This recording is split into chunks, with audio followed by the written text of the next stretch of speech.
오늘 3부 예배 가정의 달 주일 예배에 나오신 모든 분들을 주님의 이름으로 사랑하고 또 축복합니다. 우리 오늘은 광고에 이미 된 대로 어버이 주일을 맞아서 우리 지난 주일에 우리 안 목사님 설교하셔서 어머니 주일을 미스했지만 오늘 다시 부모를 공경하라 또 순종하라 그런 말씀으로 여러분들과 좀 나누려고 합니다. 얼마 전에 제가 유튜브 동영상으로 어머니 날과 관련된 4분 조금 넘는 그런 동영상을 하나 보았습니다. 제목은 World Toughest Job, 가장 세상에서 어려운 잡이다, 그런 제목이에요. 그런데 이 잡은 원래 있는 것이 아니라 That's a fake job, 없는 거를 이렇게 가상으로 있는 것처럼 만들고 그러나 이 광고를 신문하고 인터넷에 다 냈어요. 그래가지고 이거를 다 어플라이 할 수 있도록, 그리고 어플라이 한 사람들을 이제 화상으로 이렇게 인터뷰한 거를 동영상으로 만든 것입니다. 그러니까 응모한 사람들은, 어플라이 한 사람들은 이게 진짜인지 거짓, 진짜로 알고 있는 거죠. 그렇게 해서 이제 인터뷰한 것인데, 그 직업의 타이틀은 Director of Operations. 이게 직업입니다. 그러면서 이야기하기를 수술 있고 중역 같은 사람이 딱 나와서 이게 굉장히 중요한 잡이다. Probably the most important job in the world. 제일 세상에서 가장 정말 중요한 그런 잡이다. 이렇게 얘기를 한 다음에 Responsibility and Requirements. Responsibility하고 책임과 요구사항인데, 첫 번째 뭘 잘해야 되냐? Mobility. 쉴 새 없이 움직여야 된다. 그러니까 항상 움직여야 되고, 또 bending, 구부려야 되고, 정말 기진맥진할 정도로 그런 high level of 에너지를 요구한다. 그러니까 듣고 있던 한 여자 중에 인터뷰한 한 사람이 How many hours? 얼마 동안 그렇게 해야 되냐? 그랬더니 he said, 뭐라고 그러냐면 한 주일에 130 hours. 130아워 동안 그렇게 해야 된다. 그러면서 시간 제한이 없고 no time limitation, 24 hours, 7 days 해야 된다. 그러니까 아주 눈이 휘둥그레지는 거죠. 그러면서 또 하나 케이아틱한 상황이 자주 일어나는데 혼란의 상황을 잘 감당해야 된다. 그리고 of course there is no vacation. 베케이션이 없고, 추수감사절이나 또는 크리스마스나 할러데이에는 월크로드가 더블, 트리플. 쉬는 날이 없을 뿐더러 그 휴일에는 모든 그 월크로드가 더 가중된다. 물론 잠자는 시간도 없다. There is no time for sleeping.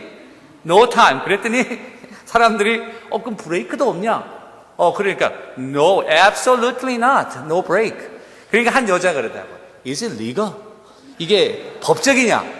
이거 법에 걸리는 거 아니냐? 그랬더니 그 사람이 absolutely legal. 완전히 legal이다. 그리고 요구되는 게 있다면은 아주 excellent한 그 negotiation 스킬, 협상 스킬이 필요하고, 그리고 interpersonal 그런 relation 한 스킬, 사람들을 잘 대하는 스킬이 굉장히 필요하다. 그러면서 요구되는 학위가 있는데 혹시 이 학위가 있으면 더 좋다. medicine. 의사면 좋고, or finance, 이 재정을 잘 관리하거나, or culinary art. 그걸 잘하면은 굉장히 좋다. 그 직업에 응모한 사람들이 한결같이 쇼킹해가지고, that's crazy. 미쳤다는 거죠. insane, inhumane. 어떻게 그렇게 많은 시간에 잠도 안 자고, limitation. 그러면서 한 사람 뭐라고 그래요? 샐러리가 얼마냐? Absolutely nothing. 샐러리 한 것도 없어. 공짜야. 그냥 일하는 거야. 그러니까 실질적으로 이렇게 일하는 사람이 있냐? 물어보니까 billions of people. 그게 누구냐? Who are they? Their moms. 그러니까 엄마들이라고. 그렇게 얘기를 하는 거예요. 그러니까 그제서야 그냥 막 눈이 둥그레져가지고 어떤 사람은 울분하고 어떤 사람은 어이가 없다는 식으로 이야기하다가 그게 마음이 하는 일이다. 그러니까 다 웃는 거예요. 웃으면서 마지막 마무리는 Thank you, mom, for your love. 뭐 이렇게 엄마한테 감사하면서 이렇게 끝나는 비디오입니다. 여러분 한번 찾아보세요. 아주 재밌어요. 그리고 중요한 건 뭐냐면은 엄마가 희생하고 사랑하는 거 모르는 사람이 어디 있어요? 다 아는데 젊은이들이 피부에 와닿게 얼마나 일을 하고 샐러리가 얼마고 베케이션이 어떻게 되고 이런 것들을 여기 잘 표현을 한 거예요. 그러니까 이 젊은이들이 이게 마음에 와닿는 거예요. 다 미국 사람들이에요. 다 마음에 와닿는 거예요. 그러면서 어머니들에 대해 감사하는 거예요. 지난 주일이 어머니 주일로 지났지만은 여러분 한 주 끝나고 입 닦으려고 그러면 안 되죠. 우리 어머니들에 대해서 진정으로 다시 한번 우리 감사의 박수를 한번 남자분들 한번 다 보내시기를 주님의 이름으로 축원합니다. 우리 박수하겠습니다.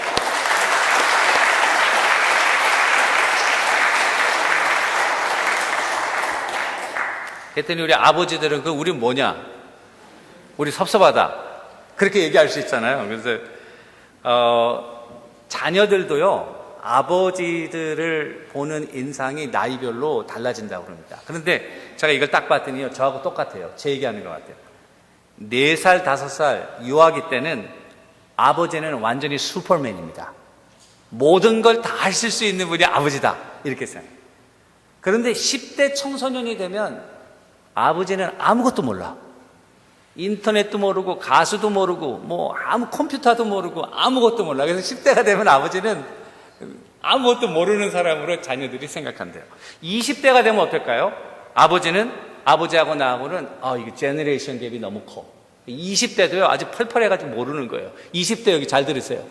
아버지들하고 나하고 세대 차이가 난다. 30대가 되면요 어떻게 생각하냐면 아버지가 일리가 있다. 아버지가 하시는 말씀도 일리가 있다. 이렇게 돼요. 40대가 되면은 이제 결혼을 해가지고 일하기 전에 아버지가 어떻게 생각하는지 Let's have a word with the father. 아버지가 어떻게 생각하는지 한번 조언을 들어보자. 50대가 되면 My father was a great man. 50대가 되면 드디어 제가 50대거든요. I realized that my father was a great man. 60대가 되면요. 아버지가 살아 계셨다면 If my father is alive, I want to get advice. 아버지로부터 조언과 충고를 받을 텐데 이렇게 이야기한다는 거예요.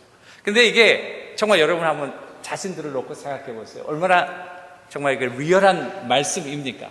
저희 아버님이 22 years ago 92년도에 돌아가셨으니까 벌써 23년 전에 돌아가셨어요. 돌아가신 지 23년 됐어요. 이 가정의 달, 또 어버이하고 아버지에 대해 생각하니까 아버지 생각도 많이 나고 어머니 생각도 많이 나더라고요. 그러면서 제가 상상해 봤어요. 만약 우리 아버지가, 저희 아버님께서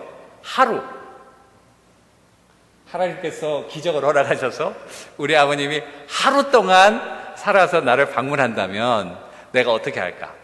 그 생각을 한번 해봤어요. 그랬더니 첫 번째 내가 해야 될 일은요. 제가 아버님에 대해서 정말 내가 아버지를 사랑하고 존경한다. 그런 얘기 안 했던 것 같아요. 그냥 아버지하고 일상적으로만 대하고 제가 31세 때 미국에 와서 계속 미국에 살고 아버지하고는 오랫동안 떨어져 있었기 때문에 아버지에 대해서 정말 내가 사랑하고 존경한다. I love you. I respect you. 그 말씀을 정식으로 제가 아버지들에게 드리지 못했던 것 같아요. 그런 면에서 아버지가 오시면 내가 정말 아버님을 정말 사랑하고 존경합니다. 내가 한번 정식으로 얘기를 하고 싶고, 두 번째는 제가 속을 많이 새겼거든요. 우리 아버님. 우리 아버님 속 새긴 거에 대해서 아버지 sorry.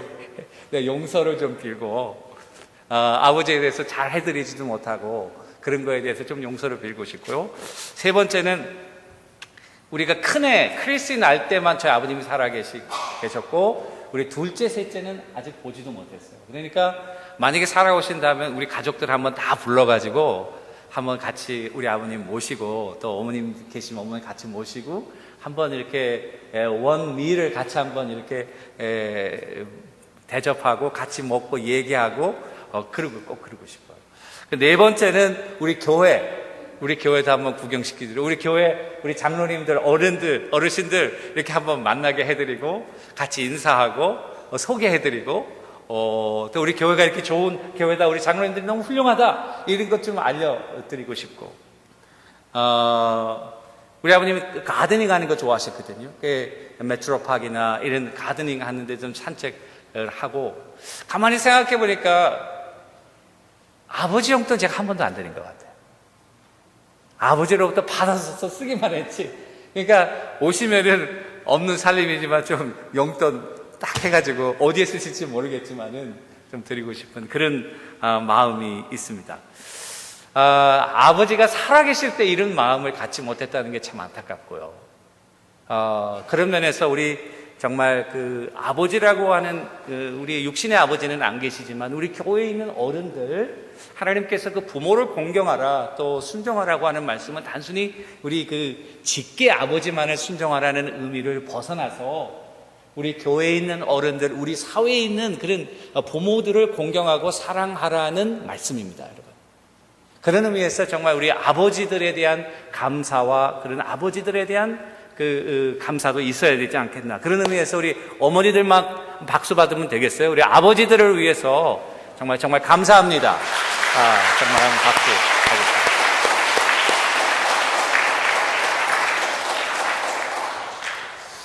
하겠습니다. 성경에 보니까 부모를 순종하라고 말씀합니다. 순종하라고 하는 헬라 말은요, 휘파구아테라고 하는 말인데요, 강한 요구를 말하는 말입니다. 이거 서제스천이 아닙니다, 여러분. 부모를 순종할 수 있으면 해라, 또 하고 싶으면 해라, 할 만하면 하라, 그 말이 아니에요. 명령이라는 말은 반드시 그렇게 하라는 말입니다. 하나님께서 자녀들아, 내 부모를 주 안에서 순종하라, 이거 명령이에요. 내가 하고 싶다고 하는 게 아니에요. 내 감정이 하고 싶다고, 내가 내키지 않을 땐 안 하고 하고 싶을 땐 하고, 그거 명령이 아닙니다. 명령은 내 감정과 내 생각과 내 의견에 관계없이 하라는 거예요. 내가 하기 싫어도 부모를 순종하라는 거예요. 내가 마음에 안 내켜도 부모를 순종하라는 거예요. 그래서 이 단어는요, 굉장히 강한 관계에 쓰입니다. 예를 들면 신약 성경의 다른 용례를 보면 노예들, 1세기 그리스 로마 워드의 노예들은 주인의 프로퍼티 아닙니까? 주인이 마음대로 할 수 있죠. 그 주인에게 노예가 순종하듯이 주인의 말에 모든 것을 전적으로 따르는 그런 관계에 이 순종이라고 하는 단어가 쓰이고 있습니다. 따라서 오늘 하나님께서 오늘 에베소서 6장 1절 자녀들아 내 부모를 순종하라, 여러분들과 내가 잘 생각해야 돼요. 하고 싶으면 하고 하기 싫으면 안 하는 그거 명령할 필요가 없죠. 그거는 suggestion 해야죠. 할 수 있으면 하라. 근데 그게 아니에요. 하라! 하나님의 명령이에요. 성경에서 명령은 하나님의 창조의 질서입니다. 부모를 순종하라고 하는 것은 창조의 질서에 속하는 것입니다. 하나님께서 온 천지를 만물을 만드실 때에 모든 것이 chaotic, 혼돈의 상태였어요. 혼돈의 상태에서 하나님께서 질서를 만드셨어요. 질서 정연하게 온 우주 만물이 지금도 움직이고 있습니다.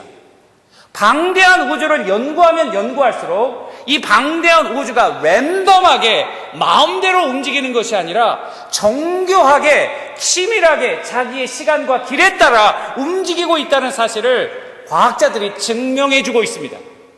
우리가 말하는 시계, 초시계 아주 정확하죠. 1초도 안 들리는 초시계 아주 정확하죠. 그 초시계는 기계가 정확해서 초시계가 맞는 것이 아니라 이 우주 만물의 모든 창조의 질서가 그 원리에 따라서 이 초시계를 만드는 것 뿐이에요. 그런 의미에서 여러분들과 내가 알아야 됩니다. 부모를 순종하고 부모를 존경하고 사랑하는 그것은 창조의 질서인 거예요. 그 질서 안에서 우리가 올바로 살아갈 수 있는 거예요. 질서 안에서 편하게 살아갈 수 있는 거예요. 질서 안에서 안전하게 살 수 있는 거예요. 질서 안에서 행복하게 살 수 있는 거예요. 질서가 없으면은 혼돈하게 되고, 혼돈은 모든 것을 파괴하고 우리의 모든 건강과 보호가 막이 다 깨지게 됩니다. 창조의 질서를 파괴하는데 가장 손해보는 사람은 하나님이 아닙니다. 그 질서 안에서 살아가는 여러분들과 저입니다. Therefore, 그러므로 여러분들과 나는 부모를 순종함으로 창조의 질서 안에서 하나님이 의도하신 그와 같은 복과 은혜 가운데 살아갈 수 있게 되기를 주님의 이름으로 간절히 축원합니다.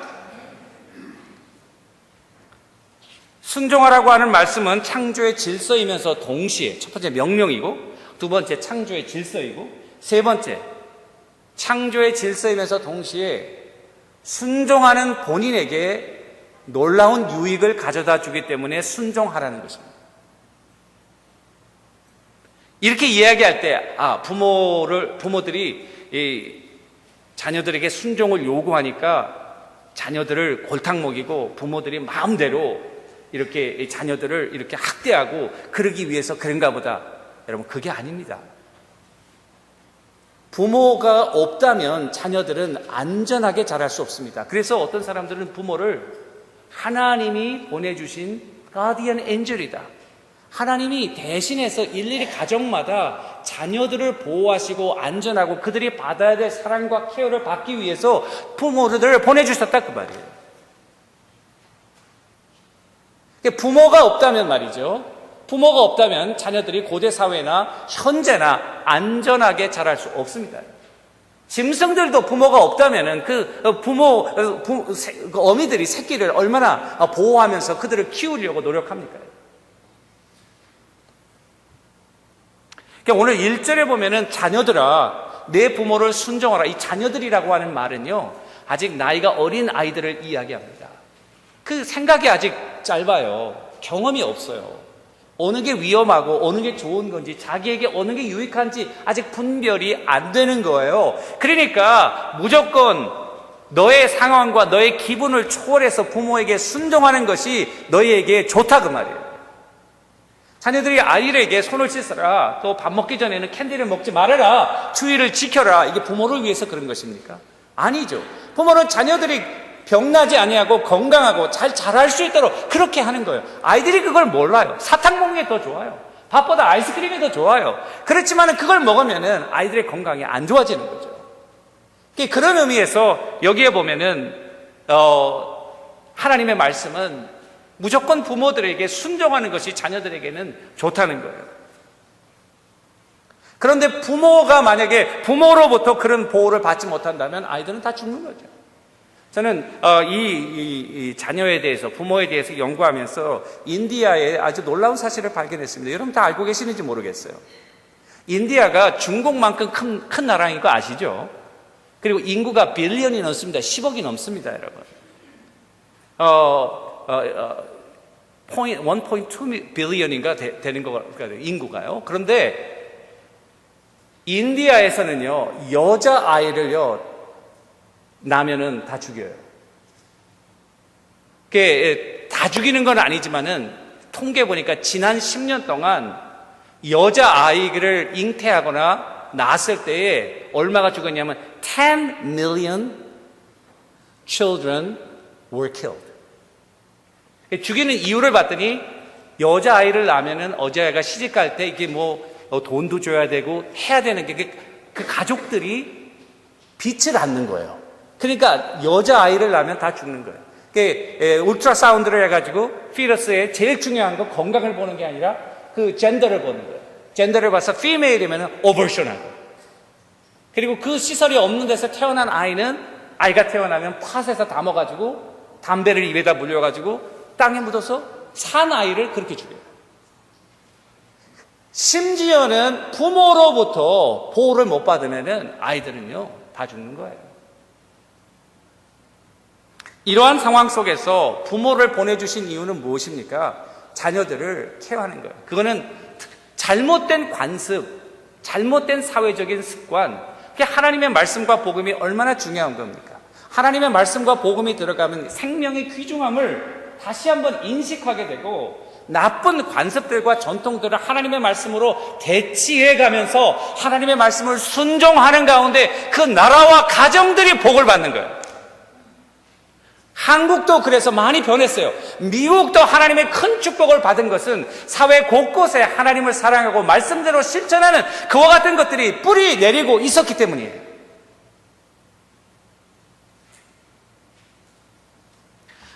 부모의 말씀을 안 들으면 자녀들이 안전하게 자랄 수 없습니다.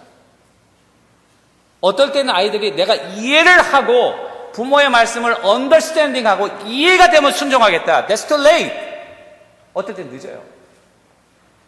부모의 말은 일단 순종하고 볼 일이에요. 믿으시면 아멘 여러분. 성경에 그 예를 제가 좀 찾아봤더니 그런 예가 있더라고요. 부모의 말씀을 안 들어가지고 멸망당한 예가 어디 있냐면은 사무엘상 2장에 보니까 엘리 제사장의 두 아들들이 있었어요. 그 이름은 홈니와 비느하스였어요.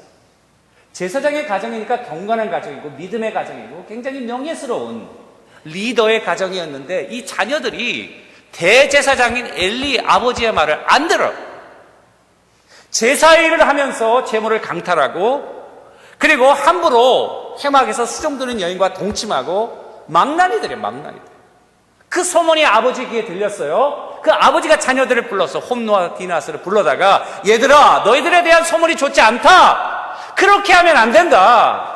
사람에게 범죄하면 하나님이 심판하시지만 하나님께 범죄한다면 그 벌을 어떻게 당하려고 그러냐? 그러지 마라. 그랬더니 성경에 보니까 그들이 아버지의 말을 듣지 아니하였더라. They didn't listen to what the father said. 아버지가 얘기 안 들었어요.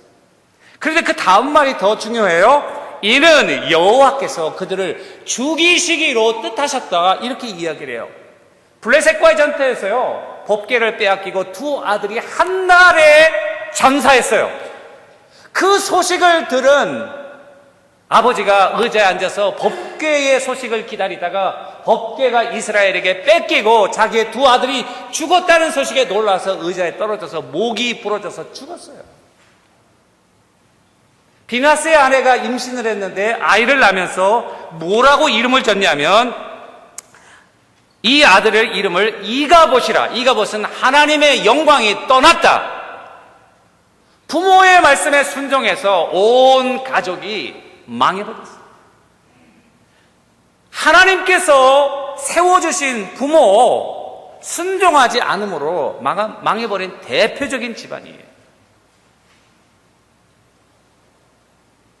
부모를 순종해야 되는 것은 단순히 창조의 질서, 명령이기 때문이지만은 더 중요한 것은 실질적으로 중요한 것은 본인들에게 유익하기 때문에 그렇습니다. 오늘 1절 보시면은 주 안에서 너희 부모에게 순종하라. 이 말은 부모님과 자녀들에게 같이 주는 말씀입니다. 주 안에서라고 하는 것은 아무리 부모님이라고 할지라도 부모님에게 순종하는 그 테두리가 하나님의 말씀 안에, 테두리 안에서 부모를 순종한다 그 말이고, 다시 말하면은 하나님의 말씀이 부모의 권위보다 높다 그 말이에요. 주 안에서 부모를 순종하라고 하는 것은 하나님께서 부모들을 이 집안에 하나님으로 세워주시고 하나님께서 주신 권위와 권세를 가지고 자녀들을 양육하는 것, 그거를 말해요. 그러니까 어릴 적부터 자녀에게 하나님의 말씀을 존경하는 법을 배우고 하나님의 말씀을 실천하면서 자녀를 양육한 그런 부모들은 자녀들이 부모를 순종할 뿐만 아니라 자연스럽게 하나님을 공경합니다. 부모를 공경하면서 하나님 공경하는 기본 밑바닥이 형성되는 거예요. 반대로 아버지를 공경하는 법을 배우지 못하였다면 기본에 하나님을 공경하는 그 파운데이션이 없어지는 거예요. 굉장히 힘들어요.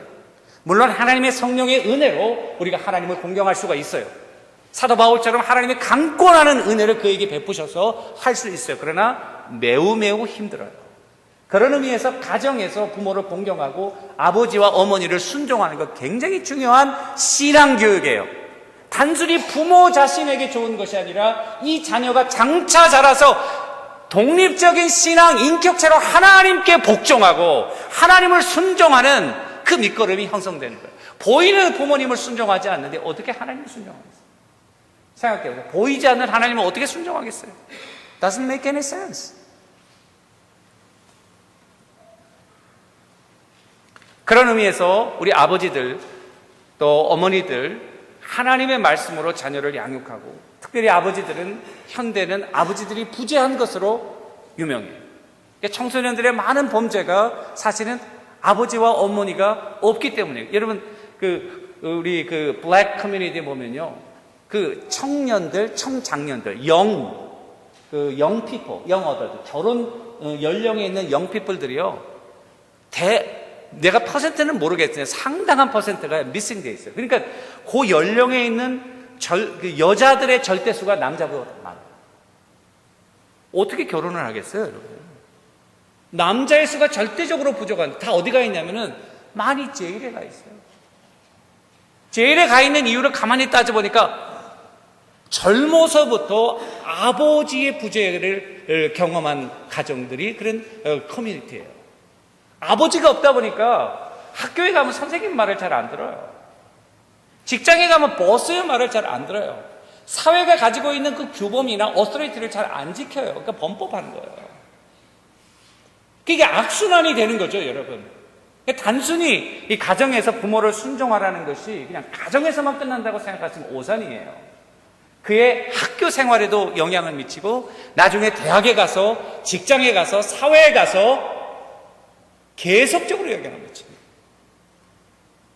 그런 의미에서 우리 현대사회에 부재된 그 아버지가 다시 돌아와야 되고, 자녀들에 대해서 계속 인볼브해야 되고, 저도요, 교회 일하고, 목회 일하고, 또 신방하고 하면서 아이들을 많이 못 돌본 거, 그거 좀 많이 후회해요. 그리고 많이 인볼브하려고 노력해요. 라이드도 가능하면 시간 있으면 내가 주려고 하고요. 그렇게 노력해요. 의도적으로 노력하지 않으면 안 돼요. 얼마 전에 저희 큰딸이 우리 와이프에게 메시지를 하나 보냈더라고요. 조크예요. 어머니 날과 관련해서. 아이들이 엄마한테는 무슨 이야기를 하냐? I'm hungry. 배고프다. I'm cold. 추워요. I'm hot. 또 can I have or I want to watch. Where are you? 어디 있냐고. 또 can you ask that? 이렇게 얘기도 하고. 또 she hurts me, he hurts me, 이렇게 얘기하고. I want to go there. Why can't I? 이런 얘기들을 많이 한대, 아이들이. 엄마한테. 아빠한테는 뭐라고 그러냐? Where's mom? 한마디 하는 거야. Where's mom? 이래. 저는 그런 의미에서, 근데 이걸 왜 나한테 안 보내고 자기 엄마한테 보냈는지 모르겠어요. 우리 크리스가 아빠 보고 들으라 하는 소리 같아요. 제가 보니까. 여러분들과 내가 정말 적극적으로 관여해서 가정을 영적으로 이끌어가는 그런 아버지들이 될 수 있게 되기를 주님의 이름으로 간절히 축원합니다. 두 번째, 부모를 공경하라고 하는 것은 honor your parents라고 하는 말은 첫 번째 1절에서 순종하라는 말과 조금 다릅니다. 다시 말하면은 부모를 공경하지 않고 순종할 수 있습니다. 저도 그랬어요. 내가 원하지 않지만은 마음으로는 부모를 사랑하고 존경하는 말, 공경이라고 하는 말은요, 사랑과 love and respect, 그게 들어가는 말이에요. 부모를 사랑하고 존경하지 않지만 엄마가 하라니까, 어릴 때 아버지가 하라고 그러니까 막 억지로 하는 거죠. 애들 보면은, 저도 보면은 백큐um 좀 해라, 롬모드 해라, 손도 씻어라, 공부해라, 그러니까 하기 싫지만 하라고 그러니까 혼나지 않으려고 하는 거. 그건 순종은 될 수 있지만 공경은 안 되는 거예요.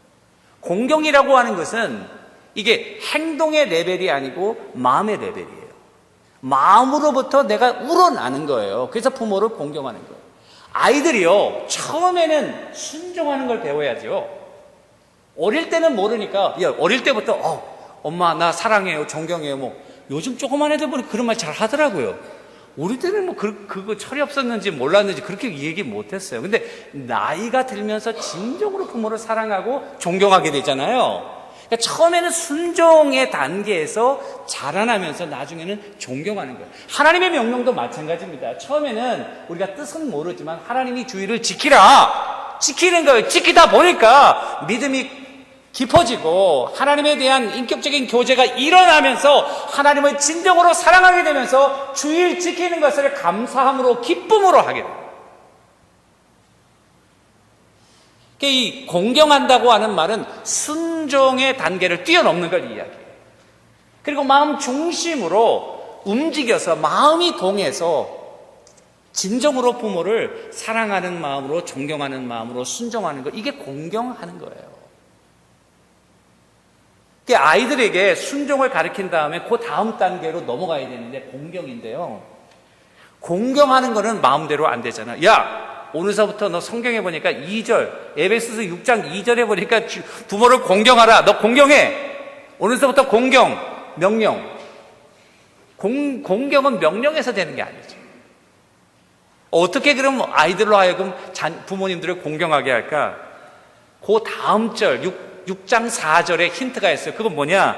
또 아비들아, 너희 자녀를 노엽게 하지 말고 오직 주의 교훈과 훈계로 양육하라. 그러니까 첫 번째 중요한 거는 자녀가 노하게 되면 안 돼. 자녀의 비율을 맞추라는 것이 아니라 자녀가 분노하도록 부모들이 만들어서는 안 된다.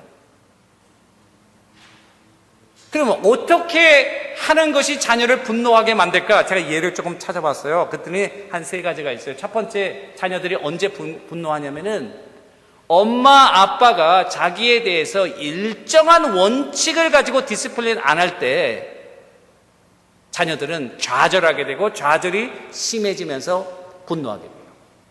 그러니까 맨날 텔레비 보고 비디오 게임에도 아무 말도 안 하다가 아빠가 밖에서 열받는 일 딱 와가지고 집에 딱 들어와 보니까 비디오 게임하고 막 텔레비 보니까 야, 너는 공부 안 하고 맨날 텔레비 보고 그러니까 막 소리 지르고 욕하는 거야, 애한테. 어저께는 말짱하게 가만히 있었는데. 애들도 뚜껑이 빵 열리는 거예요, 그럴 때는. 그러니까 일관성 있게 해야 된다. 일정한 룰을 가지고, 뭐 하루에 몇 시간이면 몇 시간, 1시간이면 1시간, 이거 하고, 네 할 일 하고, 그렇게 아이들에게 일정한 룰을 constantly remind, constantly. 애들은요, 아주 영리합니다. 어떨 때는요, 부모의 머리 위에 올라갑니다. 가만히 있으면 all over you. 언제든지 여러분들의 그 권위를 챌린지해요. 딱 보고 있다 챌린지하면 오면 안 돼, 이 녀석아. 딱 막아야죠. 이거는 아니다, 이건 아니다. 이게 constantly watching. 그런데 훈육 잘하는 사람들이 어떤 사람이냐? 그걸 잊지 않고 계속적으로 하는 사람이 성공하는 거예요. 한때 어머니주의 5월은 확실하게 6월 되면 50%를 하고 7월 되면 조금 지나면 다 잊어버려. 그러니까 하다 안 하다 이게 아니고요. constant. 두 번째는요. 감정적인 책망을 하면 아이들이 분노합니다. 그러니까 화나는 일이 있어도 저도 좀 다혈질이거든요. 화나는 일이 있어도 참아야 돼. 소리를 가능한 한 높이면 안 돼. 그래서 딥 브레스를 하고 흥분될 때는 딥 브레스를 하고 카운트 10 하고 1에서부터 10까지 또 10에서부터 0까지 다시 한번 하고 그 다음에 아이들이 알아들을 수 있도록 잘 이야기해요. 세 번째는 자녀들을 부모의 소유물로 생각해서 얘가 내 아들이고 내 딸이다를 잘못 생각해서 내 소유물로 생각해서 마음대로 하려고 할 때 자녀들은 분노합니다. 그러니까 자녀가 원하는 것이 있는데 부모가 그걸 무시하고 자녀가 가지고 있는 꿈과 이런 것들을 키워주지 않고 부모의 모든 것을 강요하고 뭐가 되기 싫은데 자꾸만 이거 되라고 이게 안정되고 돈을 잘 버니까 이걸 하라고 하기 막 싫은데 여러분 막 하기 싫은데 하라고 그러면은요 아이들이 불행합니다. 돈 조금 없어도요 아이들이 기쁘고 즐겁게 할 수 있는 일을 할 수 있도록 기도해주고 도와주고 격려해주고 서포트 해주셔야 합니다. 이게 아이들이 노하지 않는 그런 비결입니다. 부모를 존경하고 사랑하는 적극적인 비결은 노하지 않게 하는 게 소극적이라면 적극적인 비결은 끝까지 사랑하는 것입니다. 인내하고 케어링하고 그죠? 희생하고 그걸 보여주는 거죠. 끝까지 포기하지 않고 아이들로 하여금 스스로 항복하도록 여러분들의 사랑을 계속적으로 쏟아붓는 것, 이것이야말로 부모를 존경하고 사랑하는 비결이 아닌가 생각합니다. 그럼 두 번째는 실질적으로 부모를 공경한다는 것은 뭔가, 여러분들과 내가 자녀의 입장에서 우리 부모님들을 공경할 때 한 세 가지로 생각합니다. 첫 번째는 마음의 태도입니다. 사랑하고 존경하는 마음의 태도입니다. 말을 할 때도 사랑하고 존경하는 그 마음의 태도를 가지고 말해야 됩니다. 부모님들이. 첫 번째고요. 두 번째는 뭐냐면은 말로 그것을 마음에서 가지고 있지만은 말로 표현하는 것입니다. 그게 대화하고 교제하고 부모님들에게 말씀하는 거예요. 나이가 드시면 어렵고 힘드니까 계속 찾아가서 말로 대화하고 교제하고 격려하고 위로하고 하는 거예요. 세 번째는 필요를 공급하는 것입니다. 그게 필요한 것들을 부모들에게 직접 주는 거예요. 나이가 들면 몸이 아픈 데가 많잖아요. 그러면 병원에 가야 되고 그 필요한 케어를 프로바이드 하는 거예요. 용돈도 채워드리고요. 또 생일도 이렇게 채워드리면서 축하해드리고 선물도 해드리고, 그 얼마나 좋은 일인지 몰라요. 부모님들이 그 뭐 받아서 맛이 아니고요. 그 자녀들의 그 마음을 받으면서 흐뭇해하는 거죠. 저희 가정도 그 4월에는 생일이 많습니다. 그래서 우리가 애가 3명인데 우리 와이프까지 5명 아니에요? 한 사람만 5월 생일이고 다 4월이에요. 4월은요, 우리는 벌스데이의 달이에요. 부활절이면서 벌스데이 달. 그러니까 뭐 케이크도 많고 막 그랬죠. 근데 우리 큰애가 이제 결혼을 했으니까 이제 우리 생일을 다 챙기잖아요. 과거에는 뭐 챙겼어요. 근데 이제 자기가 돈 좀 버니까 이게 챙긴다고요. 5월에는 또 이제 어머니 주일이 있으니까 챙기죠. 어떨 때는 좀 우리 크리스한테 좀 미안해요. 왜냐면 자기가 이제 지출이 많아요. 챙기니까. 그러면서도 제가 인커리지 하기를, Thank you, Chrissy. I will expect next year. next year 기대하는 거죠. 아이들에게 이 섬기는 법을 가르쳐요. 그런데 따지고 보면요, 주는 게 많습니까? 받는 게 많습니까? 주는 게 많습니까? 받는 게 많습니까? 우리 부모님들이 주는 게 더 많아요. 쿡 하는 것도요, 2배, 우리 와이프 2배 하더라고요. 왜 2배? 조금만 해서 먹고 치우면 되지. 저쪽 식구집 또 하나 있으니까 와서 가져갈 거. 그런 것들이에요. 예, 받는 거 있지만은 사실은 부모님을 잘 존경하면 부모님들은 다 주고 싶은 게 부모님들의 마음이에요. 그런 의미에서 여러분들이 정말 부모님들을 사랑하고 존경하고 필요한 것들을 실질적으로 채우는 것. 서구 사회가 실수하고 있는 것, 미국 사회가 실수하고 있는 것 중에 하나는 우리의 부모님들을 잘 케어 못한다는 거예요. 바쁘다는 이유로, 일한다는 이유로 잘 못한다는 거예요. 타임즈에 보면은 미국이 중국으로부터 배워야 될 5가지에서 몇 년 전에 카바 스토리를 크게 놨어요. 그 중에 하나가 뭐냐면은 take care of their own parents. 이거 창조의 질서에 속하는 거예요. 그걸 잘 못하는 거예요.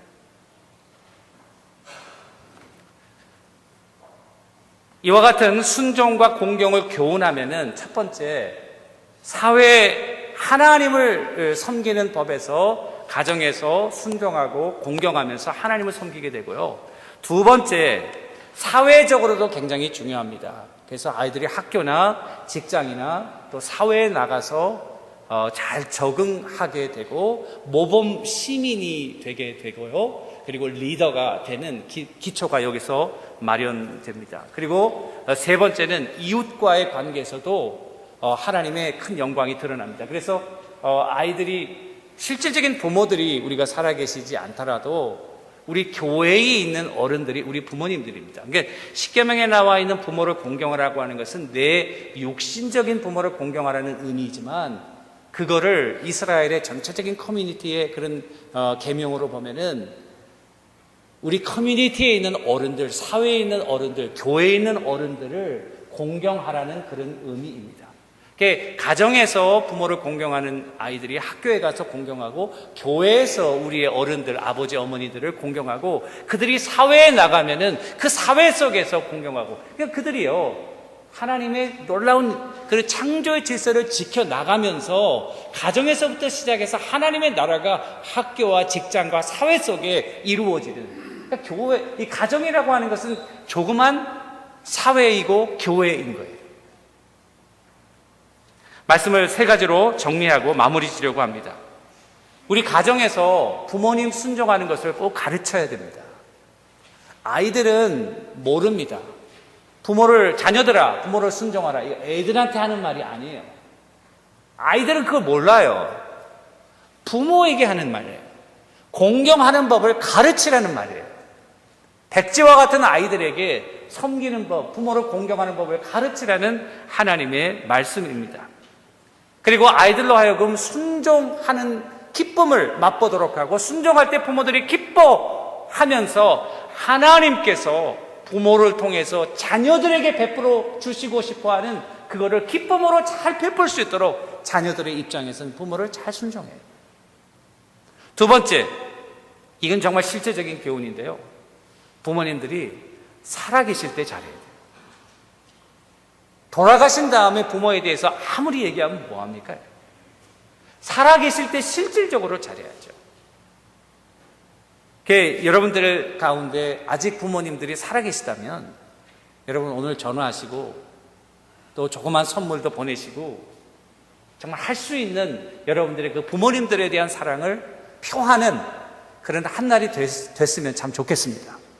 그리고 마지막으로는요, 이제 이 교회적으로 보면은 우리 부모님이 살아계시지 않더라도 우리 교회의 그런 어른들이 우리 어머니들이고 우리 아버지들이에요. 그러니까 우리 젊은 사람들은 이 어머니, 아버지들을 교회에서 공경해야 돼요. 그리고 사랑해야 돼요. 그거를 우리가 실천해야 돼요. 그러지 않으면은 이 하나님의 교회가 하나님의 질서에 어긋나는 거예요. 그런 의미에서 우리 교회는 큰 하나의 가족이다 이렇게 생각하시고, 우리 교회에서 만나는 어른들을 늘 여러분들이 공경하고 사랑하고 존경하고 필요한 것들을 할 수 있으면 채우고 어려움을 돕고, 그러면서 그분들도 정말 자녀가 이곳에는 없지만은 교회를 통해서 그 사랑을 경험하고 우리가 또 하나님의 말씀을 실천할 수 있도록, 그래서 하나님의 나라가 가정에서 이루어지고 또 교회에서 이루어지고 또 교회를 떠나서 이 사회 속에서 이루어지고, 하나님의 나라가 이 가정에서부터 시작한다. 가정에서 모든 것이 시작한다. 하나님의 나라를 가정에서 이룸으로 말미암아 그들이 가는 곳마다 하나님의 나라가 이루어지는 그와 같은 역사가 우리 자녀들을 통해서 있을 수 있도록 우리가 훈육하고 가르치는 우리 모두가 되기를 주님의 이름으로 간절히 축원합니다.